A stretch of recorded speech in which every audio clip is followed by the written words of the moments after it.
Greetings and welcome to the Fan Perspective. The NBA regular season has concluded. The first playoff game will be Brooklyn at Toronto. That'll be played Saturday at 12:30 p.m. Eastern Standard Time. And there are plenty of other places where you can get in-depth coverage online. You can't turn on the TV without hearing something about the playoffs. So I'm not going to get too much into it. I'm just going to voice my opinions about some of these matchups. We're going to start with the Western Conference, the game that I know the most about. You've got the number 1 seed Spurs with hosting the number 8 seed Mavericks.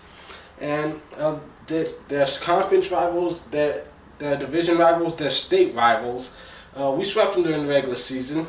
Dirk is a guy that's hard to guard. He's very difficult. But the Spurs are a team that are great defensively. They've got a lot of bigs who can guard him. They can cover him well. He's hitting his stride. I'm sure he'll score points. Ellis is going to be a tough cover. But overall, I'm not saying I expect a sweep, but I definitely don't expect them to push it to 7. I would be shocked if they made it to 6. They might manage to steal one game, maybe even 2. But I fully expect the Spurs to not only win, but to dominate. I wouldn't be shocked if they swept. I'll say Spurs in 5 officially. Because, the Spurs, even though the Mavericks have a few players that might be hard to guard and they can play well defensively when they try, the Spurs are a team that just do all that same shit in their sleep. One of the best three-point shooting teams in the league, great defensively. They have the best bench in the entire league, bar none. And they've got a lot of veteran playmakers who have been there, done that. This is still the same team that went to the finals last season. All they did was add Marco Bellinelli. And then you've got the Thunder, number 2 seed Thunder, hosting the number 7 seed Grizzlies. And in case you didn't realize, these teams have a bit of history together. They had an epic 7-game series a few years ago. Last year, after Westbrook went down, the Grizzlies managed to defeat the Thunder during the playoffs.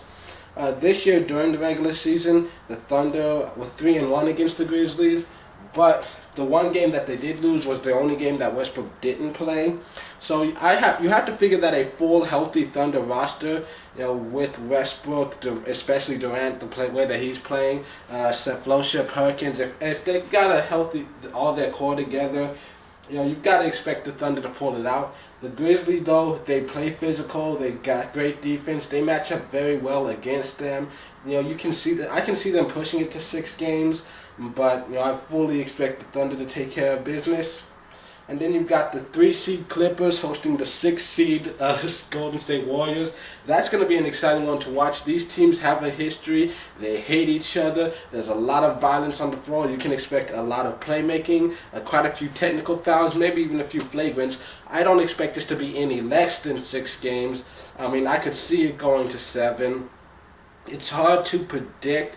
Because what's going to happen during the course of the season? Because you've got Blake Griffin. He's already got 16 technical fouls. So if he gets too many more of those, he'll end up missing games during this series. So you've got to be aware of that. But between Griffin, Paul, and of course DeAndre Jordan. Just Griffin and DeAndre Jordan alone, that's enough to get them to win because they're without Andrew Bogut. I'm not sure what David Lee's status is going to be, but he hasn't been 100% at all this year.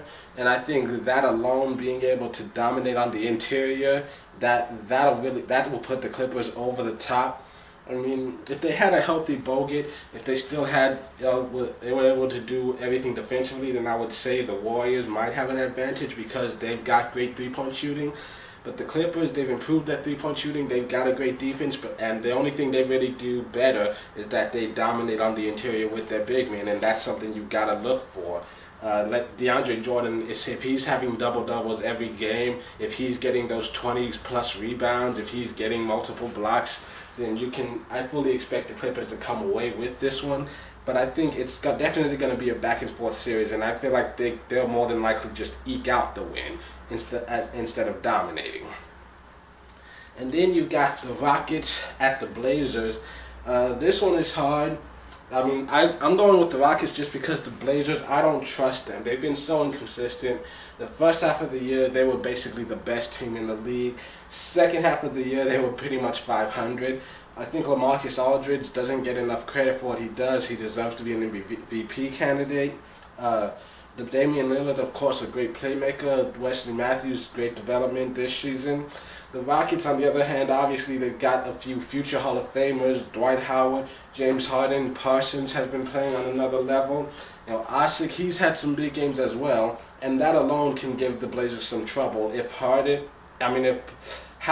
and Osik are both playing at a high level and they're just dominating that paint from start to finish, the Blazers don't stand a chance. Especially if you've got Harden going off, if Parsons is hitting those threes like he can. I mean, I just think that it's a little too much for them to handle. I would say the Blazers might be able to squeak out a win or two, push it to 5 or 6, but I fully expect domination from Houston in this series if they're 100% healthy. Then we swing it over to the Eastern Conference. You've got the number Pacers, who managed to hold on to the number 1 seed despite playing pretty shitty the second half of the season against the Hawks. And if Al Horford playing, I'd say this was a much better contest, but I mean, they've got Korver who can hit the perimeter shot. You've got Jeff Teague, he's a great playmaker. Paul Millsap, he's a great guy, but I think the Pacers, when they're playing well, they have too many great weapons. I mean, Hibbert, he was such a huge force for them last year in the playoffs. He hasn't been playing that well lately. You would like to see him try to get up to that level that he was last year when they forced Miami to 7 games. Because back then, with Hibbert dominating in the middle, him and David West controlling that paint, controlling the glass, this team is unbeatable, especially if you got Paul George and Lance Stevenson both on their game. Lance Stevenson led the league with 5 triple-doubles this season. George Hill disappeared. They got Evan Turner in a trade during the season. They picked up Luis Scola during the offseason. They've both played dividends. They've put in their times. They've racked up some good numbers. And they're both helping this team out. They've made this team better. They've got a deeper bench now.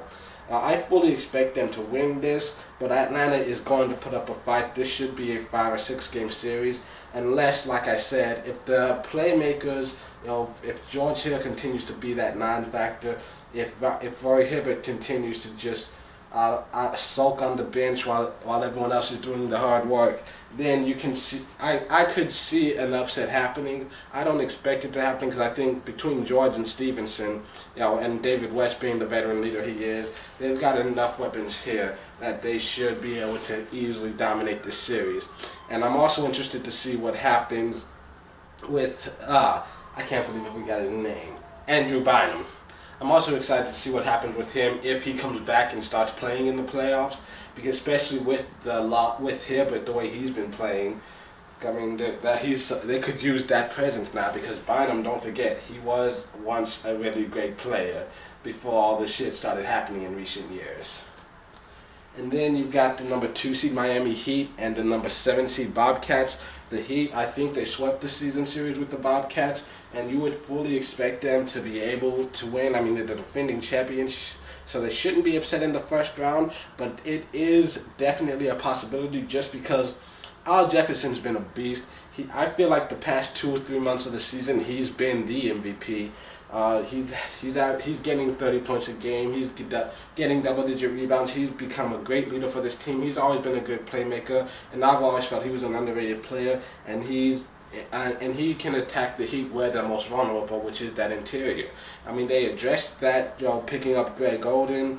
They've got Haslam, they've got Bosh, they've got Anderson, but I don't think there's any one player who can really just stop Al Jefferson, not from the Heat roster. So if they can't contain him and he's going off, and then they have to start putting double teams, that opens up their perimeter shooters, because they've got guys who can hit 3. Kemba Walker, he's been playing on a high level lately. This is a team that can put up a fight. If you underestimate them, if the Heat underestimate them, you could see an upset in the first round. I expect the Heat to win, but I feel the Bobcats might be able to push it to 6, possibly even 7. They're a good enough roster that just doesn't get enough credit yet, and they've got some good veteran leadership. Then you've got Toronto Raptors, number 30 seed, and the Brooklyn Nets, number 6 seed. And this one, it's hard for me to really predict. They've got Kyle Lowry. He's been a great playmaker. Valanciunas at center, he's been dominating lately towards the end of the season. I've been seeing his numbers go up. He's controlling the paint, he's controlling the boards, and that can be huge. At the same time, you can never underestimate the Nets just because they've got so many veteran leaders and playmakers. You've got guys like Garnett and Pierce who have been there, done that. So this one's going to be hard to predict. I think whoever ends up winning, it'll probably be a 7-game series, maybe even might even be 6. I would personally say go with the Nets just because they have the playoff experience. And then you've got the Bulls at the Wizards. This one should be fun. Actually, no, you've got the Wizards at the Bulls. Bulls number 4 seed, Wizards number 5 seed.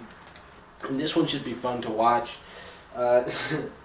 It's really going to be really interesting. The Bulls, they're a team that if they had a healthy Derrick Rose, I would expect them to win it all. Joakim Noah, he's been beasting this year. He doesn't get as much credit as he deserves. He's been flirting with triple doubles on a regular basis. He may not always lead in points. He may not always lead in rebounds, but he's one of the best. He's probably the best passing center in the league right now, and he does everything that they need him to for this team.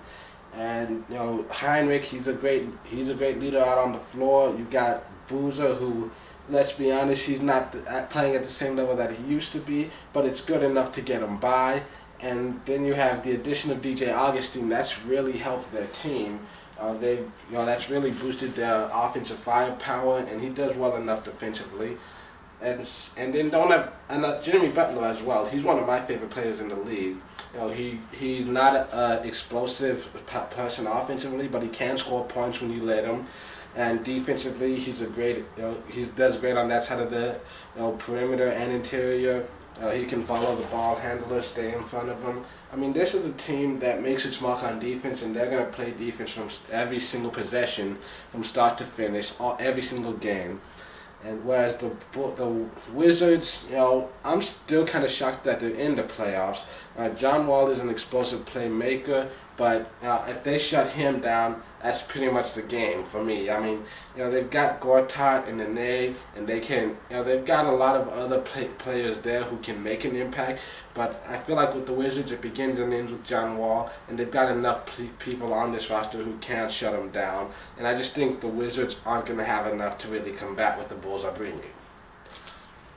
And so, yeah, that's my expert analysis. And like I said, the playoffs are going to begin Saturday. Go online to look for the schedule if you want. I'll post a link for that down in the description below. And once the playoffs get started, I'll do more in-depth analysis when it comes to that. Once people actually start winning their series and stuff, I'll start going back to what I did last year. It's just that at this point in time, there's stuff going on. This was the best I could do.